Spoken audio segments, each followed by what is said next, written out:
Why I am proud to be a Baptist. Kaya't ko nga sungbatan deti may ikatlo nga punto. Because deti pa nang i-mention ko deti number 3 is a controversy to many churches. Why do I say that? Okay. Agasam deti statement tayo number 3. Why I am proud to be a Baptist. Take a look at it. Look at the third statement. Why I am proud to be a Baptist. Kasi very exclusive dating claim eh. Di ba? Masaktan ti loob mo no charismatic ka, no born again ka, no Seventh-day Adventist ka, Methodist. Masasaktan talagang damdamin mo eh. Kasi parang sinasabi mo, ibig niyong sabihin, kayong Baptist lang ang may claim na ganyan. Di ba? Oh, go ahead. Number 3. Ano yung number 3, third claim natin? Why I am proud to be a Baptist. Because it is the biblical way to live as a Christian. Agasam deta kakabsat. Kaya nangasawan, you cannot live as a Christian. Ano deta ikwate, idi Sunday? When you trusted Jesus Christ, you become a Christian. When you practice the Bible, you become a... So, siyempre, sasabihin ng iba, ba't kami? Naniniwala rin kami sa Biblia. O, di ba? Ibig sabihin, exclusive lang na Baptist lang ang pwedeng mag-practice ng Bible. Ano sa tingin nyo? Baptist nga talang ti mabali na mangi-practice the Bible? No. Everyone can practice the Bible. Pero just like what I said, anyone can duplicate Nike, Adidas. Anyone can duplicate that. But what we are talking about is the authentic. So the only authentic way, the JT statement tayo, the only authentic way to be able to practice the Bible is to be a Baptist. I will answer that. Kang kay ti nakasol-solid nga sungbat.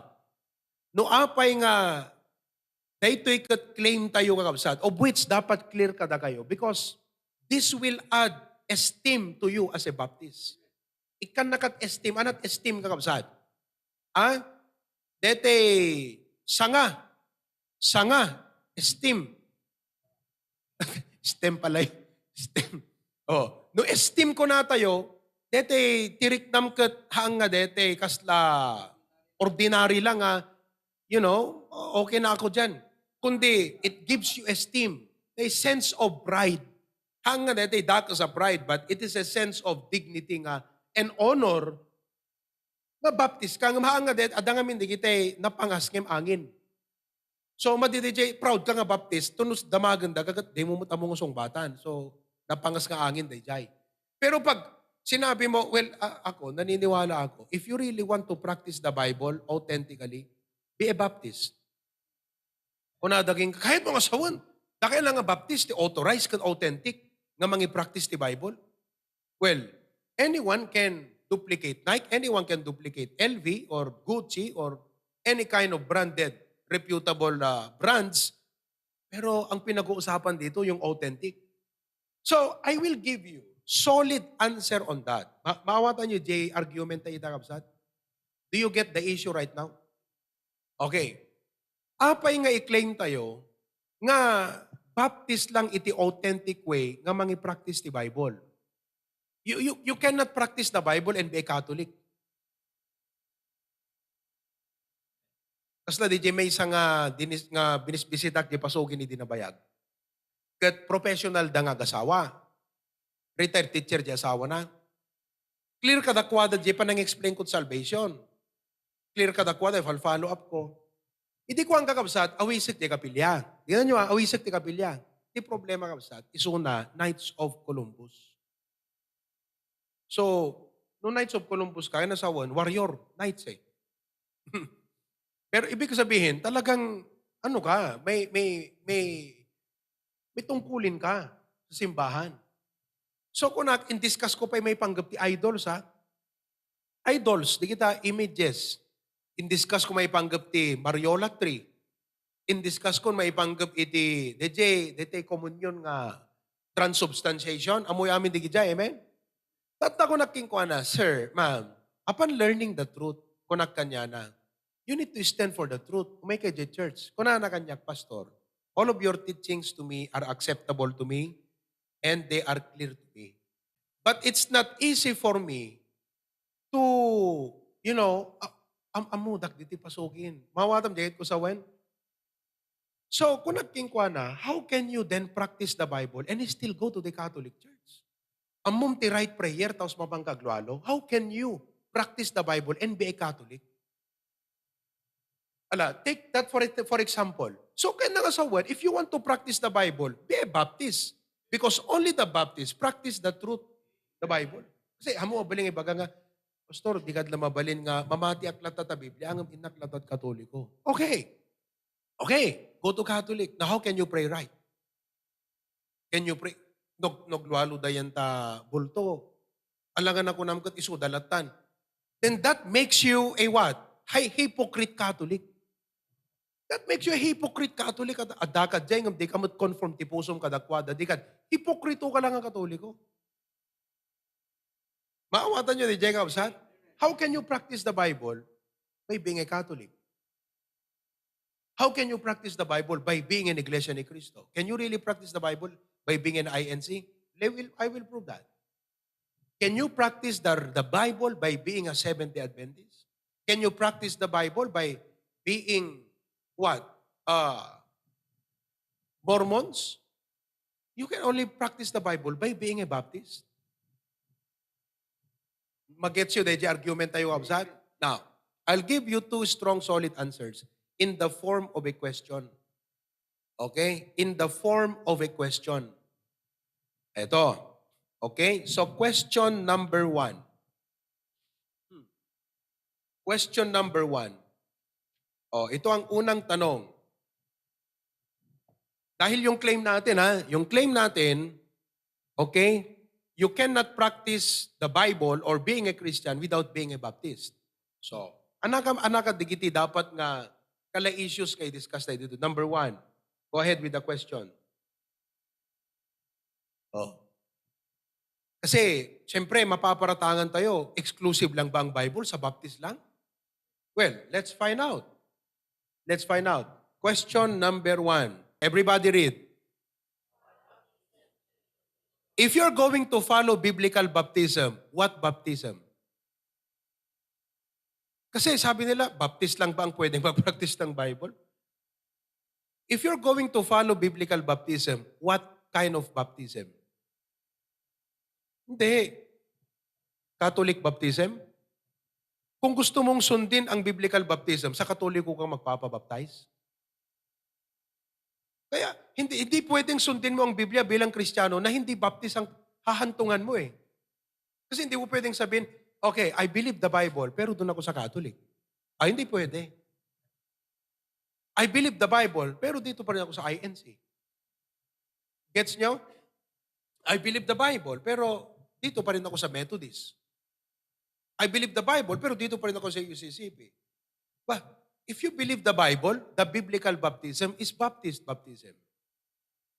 Now, if you don't believe that, and you are not proud that you have a Baptist baptism, then why are you a Baptist in the first place? Why did you choose the Baptist? Nakita niyo mga kapatid? Palaging in-stress ni Pastor June. Jesus was baptized by John the Baptist. Of course, his being a Baptist is his mission to baptize. Kasi nung araw, wala pang nangyayaring baptism all throughout. Kay John the Baptist lang nangyari ito. Dito nagsimula yan. And then, in the Great Commission, Jesus said, baptizing them. Nakita niyo mga kapatid? Pangalawa. Second. Only, letter B. Only, everybody read. Have practiced the biblical baptism.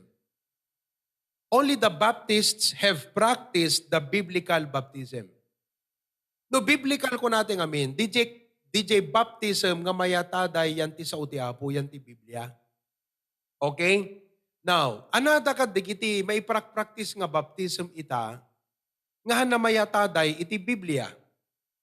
Umuna, infant baptism. So, kung parent ka, makinig maigi ha, kung magulang ka, gusto mong palakiin yung anak mo ayon sa Biblia, pabibinyagan mo ba yan sa Katoliko? So, kaya yung ating claim na hindi pwedeng Kristiyano ka, nasusunod ka sa Bible, na hindi ka sa Baptist.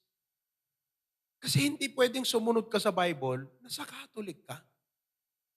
Maliwanag ba mga kapatid? Paulit-ulit, parang paulit-ulit naman yung ano mo, pastor. Oo, para talagang agsagapsap ka dagay di argument. Okay? O ano ang infant baptism? O not infant baptism? Panagbunyag iti ubing. Kanina lang may reply na ako na message, magpapa-dedicate. Very good. Because because we do not baptize children or babies. We dedicate them to the Lord. Okay?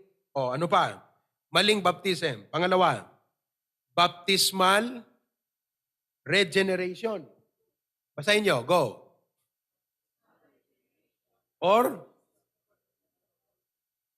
anat ka na sa unti, baptismal regeneration. I-regenerate ngamin kakabsat, pan nakaisalakan. Ag-baptize ka, tapno maisalakan ka. Uno, DJ, most common nga tradition tayo, ag-baptize ka, tapno maugasan je original sin.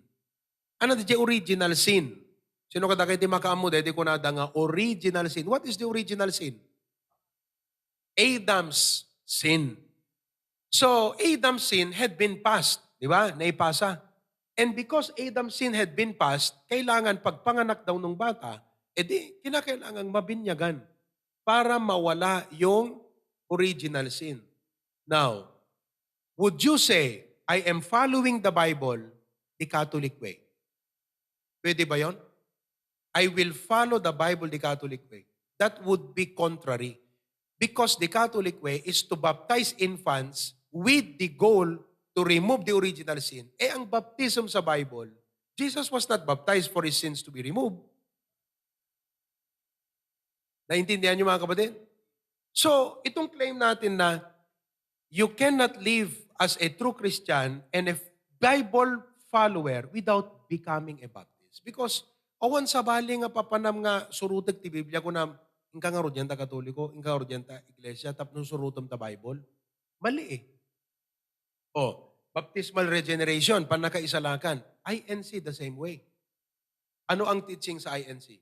Hindi ka maliligtas kung hindi ka member. Hindi ka member. Ngayon, paano ka maging member? So ibig sabihin yung baptism, yun ang magbibigay, magdadala sa kanila sa kaligtasan. Ngayon, sasabihin mo, I believe the Bible, the INC way. Ibig sabihin, you have a wrong perception of the Bible. At marami pa yan, mga kapatid. We can discuss a lot of issues here. Pero yun lang yung pattern ng tanungan natin. Yun lang yung pattern ng tanungan. Pwede ka bang maging Baptist and a Pentecostal at the same time? Pwede ka bang maging Bible believer, true Bible believer, and a Pentecostal at the same time? No. Bakit? Because the Bible does not believe in women pastors. Simple itong ating pinag-uusapan dito. Alam nyo, listen kung bakit talagang ini-stress ko ito, kasi digito yung next generation, na kayo nga at adding ko, hanyo ngamin mapagdadasigan kas nagpapadalatan. Tapos, ang dami-daming naglalabasan dyan sa Facebook, napapanood mo, ang galing mag-preach. Okay, let me just mention names. Napakadami dyan, CCF, Victory, GCF, walang pangalang Baptist. Pero ito, mga lumitaw na lang bigla. Tapos pag tinitignan mo, ang galing. Paano? Meron tayong isang member. Hindi niya matanggap yung ating claim na ganito. Anong alam niyong nangyari? Umalis sa church natin. Kasi nasasaktan ng loob niya, tignan niyo nasasaktan ng kanyang loob sa claim natin na the only true church is the Baptist. Kasi sabi niya, paano naman sila? Sound naman ang kanilang pangangaral. Galing kasi siya sa mga born-again group. Born-again group. Galing sa born-again group, tapos napunta sa atin. Or napunta sa atin, may exposure sa born-again group. So, listen I have to address and stress this very important. Tapnon, kada kayo ureyang kayo, uri kasangsangom ket Pentecost, ammom ti identity. Ken proud ka, ken strong ka nga, convicted ka nga, hala nga dati, amoy problema ka, digiti ado, uri yan na nga, dati bagbaga absat, no, dada classmates yung friends yung nga baptist, damagan nyo, no anyat amu da may panggapti kinabaptist da, awang kakabsat. Basta dadala dyan, kasi amuda nga na save, nadala sila sa Panginoon, tapos na-follow up sila ng baptism, nagpabaptize, now they enjoy, they find friends in the church, but you ask them, tell me something about your being a Baptist. They cannot tell you anything. At yan ang nakakatakot na condition ng mga young Baptists today because no strong foundation of the Word of God. Anong mangyayari? Madadala sila sa mga winds of doctrine. Oh. Yan lang yung tanungan natin. Pwede ka bang maging Baptist and a UCCP at the same time? Ay, pwede ka maging Bible believer? I'm a Christian. I will practice the Bible, pero doon ako sa UCCP. Pwede ba yon? Yung tanungan na yan, isipin yung maigi mga kapatid. Para ma-appreciate mo na, praise God. Nasa tamang church ako para i-practice ang Bible. Wala akong hesitation. Pwede mo bang i-practice ang Bible pero sa UCCP ka magme-member? Bakit naman, Pastor? Ano naman ang meron sa UCCP? Sprinkling. So sabi mo, I follow the Bible. Nagpabaptize ka sa UCCP, in-sprinkle ka. Tama ba yung baptism mo? Mali. So did you follow the Bible? No. As simple as that. Ganun lang yung argument dyan, mga kapatid. Pag-aralan, isipin yung maigi to. Let this sink into your mind. Taon nyo kung kunagat, papadan to lahat, suntula iso. You see? So I have to really inculcate this to you all. Oh, pwede mo bang sabihin, okay, I will practice the Bible, pero doon ako sa Mormons. Lalo na. Lalo na. Anong paniwala ng Mormons? Ang Bible, ang turo ng Bible, Jesus is God who became man. Ang paniwala ng Mormons, si Jesus tao na naging Diyos. So ngayon, kapag doon ka sa Mormon, pinili mong maging member, are you really practicing the Bible? No. So saan ka dapat maging member para mai-practice mo totoo ang Biblia? Saan? Sa Baptist. Nakuha niyo ba yung argument natin? Baptism next. Baptism by sprinkling and pouring. Kasi maraming magagalit dyan. Pastor, ibig mong sabihin talagang Baptist lang. Think logically. This is very logical. At marami pa dyan. Sabi mong ganyan, Pastor, wag naman ganyan. Kasi meron naman ako nakikitang mga churches. Ito pa, Pastor, how about those churches na ang kanilang doktrina talagang similar na similar sa ating Baptist? Okay lang ba ako doon? Ito naman ang tanong ko sa'yo, saan sila galing? Meron ba silang pinagmulan? Sino nang ipultit kadakwada? Awan, timubo nga uong, di doon ka sa may authority. Sino lang ang may authority? Baptist. Bakit? Tayo ang may perpetuity. Wala Kung talagang susundin mo at susuriin mo ang Biblia, ipapractice mo yan, sa Baptist ka talaga pupunta. Klaro? I hope that's clear to you. Another argument. Let's go to the second question. Everybody read, what faith should a believer uphold and contend for? Anong paniniwala? Kung ikaw ay believer of Christ and kasi it is commanded in the Bible, contend for the faith. What faith? Anong faith ang ipaglalaban mo? Anong faith ang paninindigan mo? Anong faith ang itatayo mo? Ngayon, ang sagot naman ng pilosopo, di Biblia, okay. Biblia rin ang gamit ng INC Biblia rin ang gamit ng Catholic Biblia rin ang gamit ng Sabatista. Let's be more specific. Nauunawaan niyo ba mga kapatid? What faith? Okay, sabi mo, believer of Jesus Christ ako. Amen, I will practice the Bible. anong faith ang itatayo mo, paninindigan mo, ipapractice mo, at ibabahagi mo. Siyempre, Biblia, totoo yan. Pero which identity? Question, is it the faith which Catholic upheld? Is that the faith you are going to uphold and contend for? I'm telling you, bawat relihiyon may tinatawag na apologist. Apologist ko na yun man? Anat apologist? One who apologizes. No, apologist, the meaning of apologist is contender of the faith. Merong tinatawag na Catholic faith, INC faith, Baptist faith, Mormon's faith, at bawat pananampalataya dyan, may tagapagtanggol sila. Sa INC ang tawag, debater, taga-debatista. At magagaling ang mga debatista nila. Oh, namatay na nga itong si Eli Soriano eh. Biruin mo yung kanyang statement. Tignan mo, very catchy. Itanong mo kay Soriano, Biblia ang sasagot. O pag nakikinig ka ron, marami sa inyo siguro nakapanood na. At marami sa inyo siguro medyo napaniwala. Napaniwala kayo kasi magaling sa lohika. Tama ba ako? But if you look closely to his teachings, go by the context, lagpak yung kanyang mga explanation eh. Ngayon, ang daming naniwala sa kanya, especially yung mga nasa abroad. Kasi pag nasa abroad ka, wala kang mapuntahang church, nanonood ka na lang. O sa kakapanood mo, napunta ka kay Soriano, galing ah, pambingin, oo nga naman, ang galing ng paliwanag ni Soriano. Napunta ka ulit sa INC, magaling din tong paliwanag nila, pero bakit magkakontra? Yun nga eh.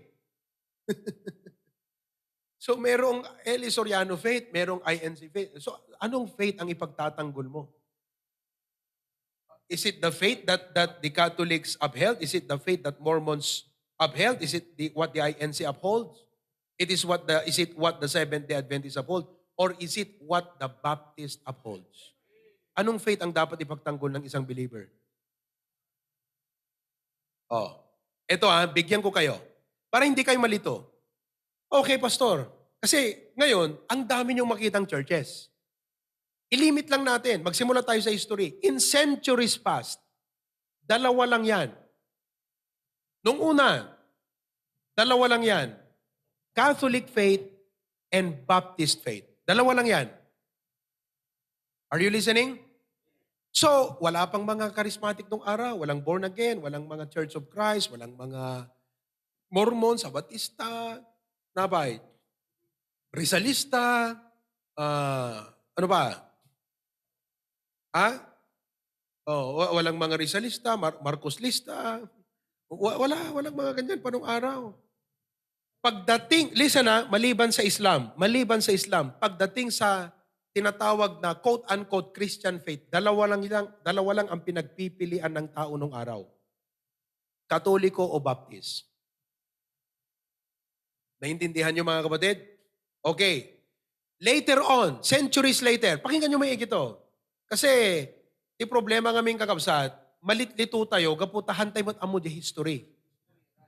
So nga malitlito tayo hantay amo di history Akala natin pare-pareho lang, pero let's go back to history. Dalawa lang yan, Catholic Baptist. Ngayon. Yeah, his story. Okay? Centuries later, naging tatlo ang pagpipilian ng tao. Naging tatlo. Ano yun?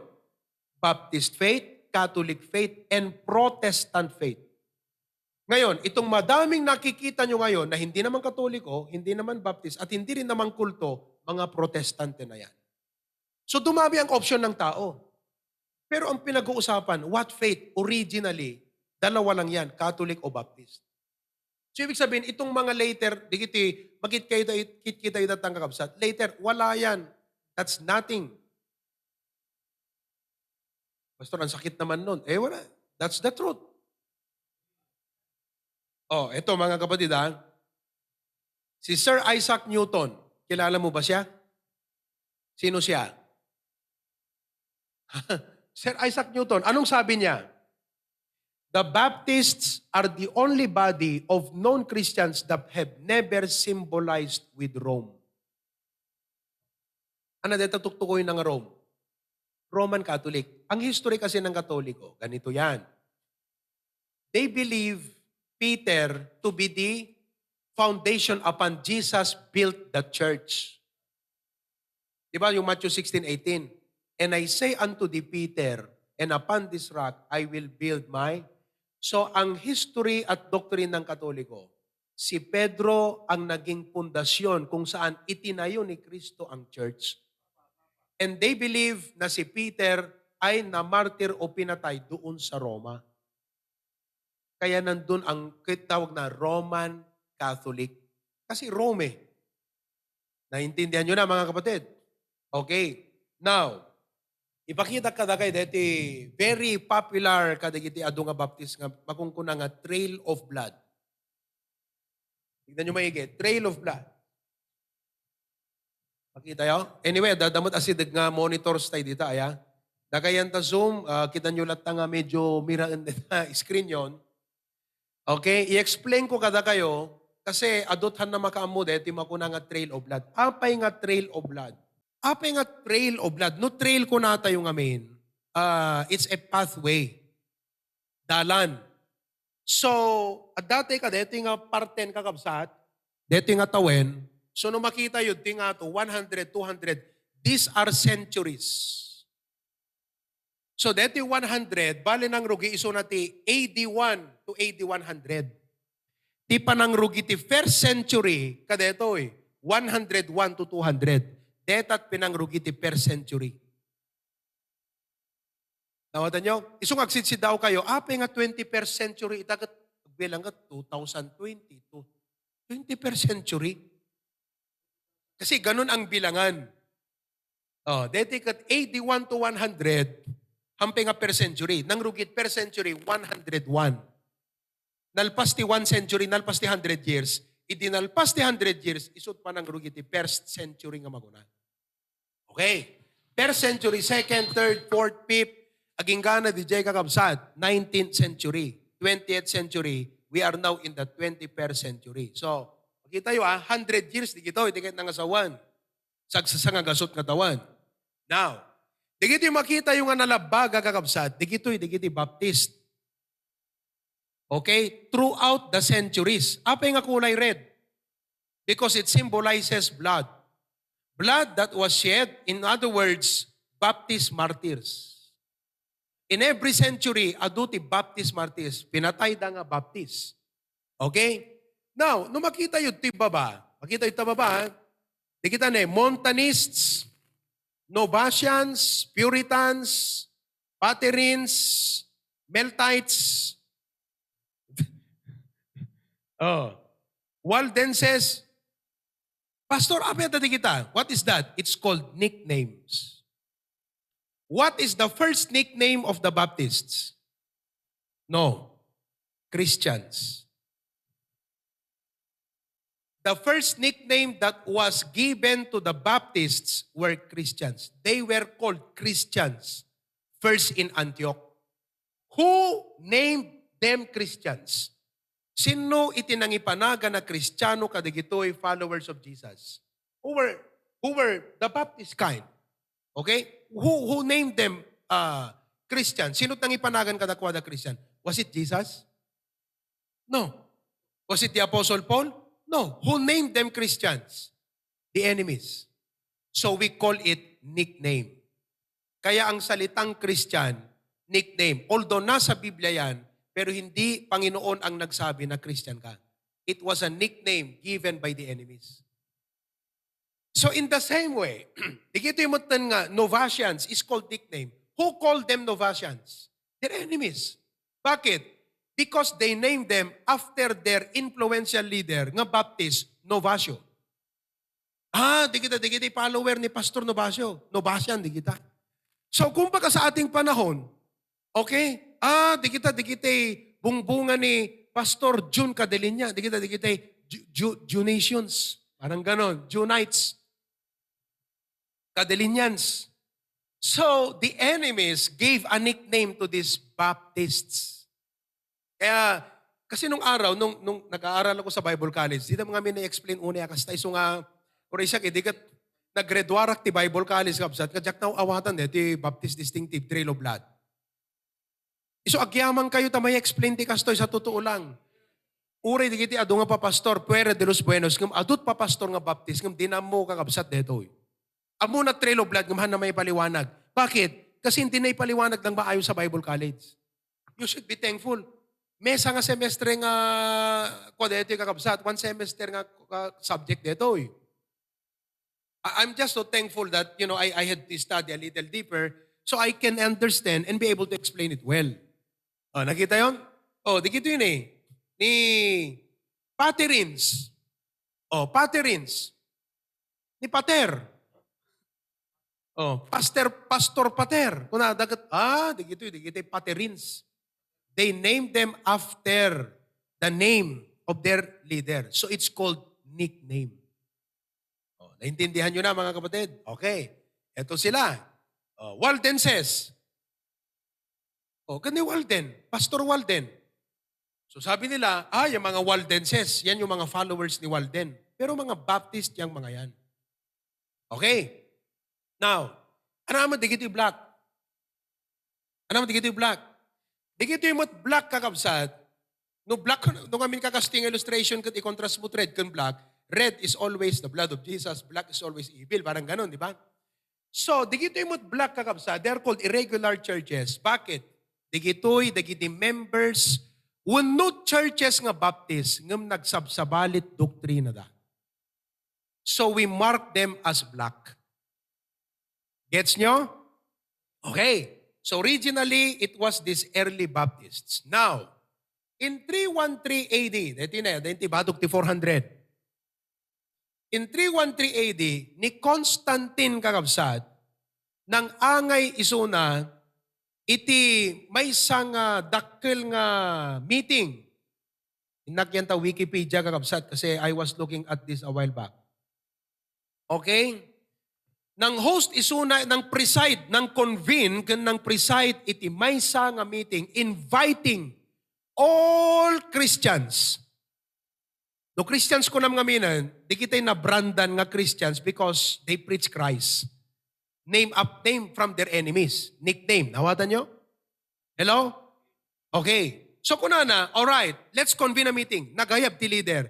Dahil, dakam nang nagyeto yan, dahil iti pasamak nga First Council of Nicaea.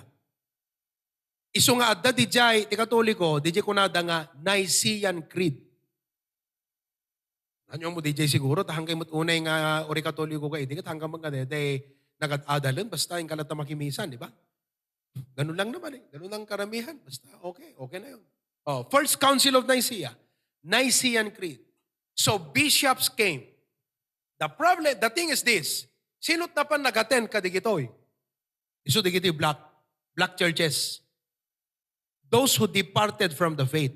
Because the Baptists, the real ones, stood up. That's why they are marked red. Why? Because later on, because of their stand, the Catholic killed them. Oh. Nakita yung kabsat? Yan ang history dyan. Kaya nung araw, dalawa lang ang pinagpipilian mo pag Kristiyano nung pinag-uusapan. It's either Kristiyano kang magkakatoliko o Kristiyano kang magbaptis. Ngayon, kung susundin mo ang Biblia, saan ka dapat? Kaya yan ang issue na aking binibring out sa inyo. Ngayon, naglabasan ng maraming relihiyon, wala na tayong pakialam dyan. Basta nung una, dalawa lang. Kung sino man yung mga yan ngayon, dito na sila, tignan nyo. 16th century, Lutheran. Okay? Presbyterian. Congregationalist. Cumberland. Disciple. Church of England. Methodist. Dikituin kakabsat, iti nag-produce, dikiti daduma pa nga Protestant churches. Pero ang Baptist, andyan pa rin.